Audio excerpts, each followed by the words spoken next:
Tumefanya maamuzi ya kutembelea kituo cha Mahose, ambapo kituo hichi wanalelewa watoto ambao ni yatima, lakini na wale ambao wanaishi kwenye mazingira magumu. Kwa hiyo tumeona tuwatembelee ili kuweza kutimiza msingi wa 7 wa ushirika, ambao msingi huu unatutaka kuijali jamii. Katika shughuli zetu zote tunazozifanya kila siku lazima turudishe kwa jamii. Kwa hiyo sisi kama wafanyakazi tumeona tuiadhimishe na kuisherehekea sikukuu ya wafanyakazi kwa kuweza kuwatembelea watoto hawa ili kuweza kuwaletea chochote ambacho tunacho au chochote ambacho kimepatikana.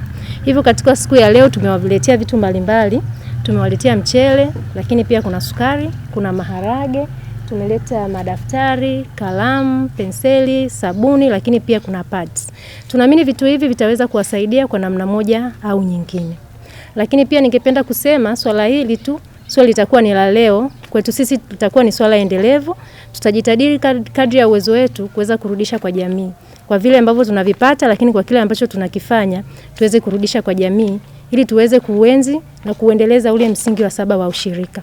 Lakini vile vile kama unavyoona tumekuja jumla ya management 14, yani wafanyakazi 14 wa Rivaku. Kwa namna moja au nyingine kila mmoja wetu ataguswa kupitia hichi ambacho tunafanya. Vile vile tunaamini hata watoto tunavyowafanyia hivi na wao kuna namna moja tunawajenga, kwa sababu tunaamini hao ndio taifa la kesho. Kwa namna moja au nyingine na wao wataendeleza hiki ambacho sisi tunakifanya. Mimi naitwa Felista Masai, ni mtumishi hapa kwenye kituo cha Manyara Holistic Center. Tunawashukuru kwa kutukumbuka, lakini pia kwa vyote ambavyo wametuchangia kwa leo hii ambavyo vitaweza kutusogeza kwenye mahitaji ya watoto. Kwa hiyo kwa hayo machache naomba nishukuru. Majina naitwa Irene Emmanuel.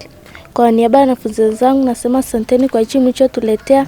Mungu awabariki zaidi na zaidi katika kazi zenu zote za mikono, apate kuwabariki na katika sikukuu yenu, siku hii ambayo ni sikukuu yenu, Mungu awabariki zaidi na zaidi, mkae washindi zaidi na zaidi. Tunashukuru, asanteni. Ili kuwa mwanafamilia bora wa Global TV, usisahau kusubscribe, like, kushare na kucomment. Baada ya kusubscribe, bonyeza alama ya kengele ili kupata taarifa kwa kila video inayopanda Global TV Online.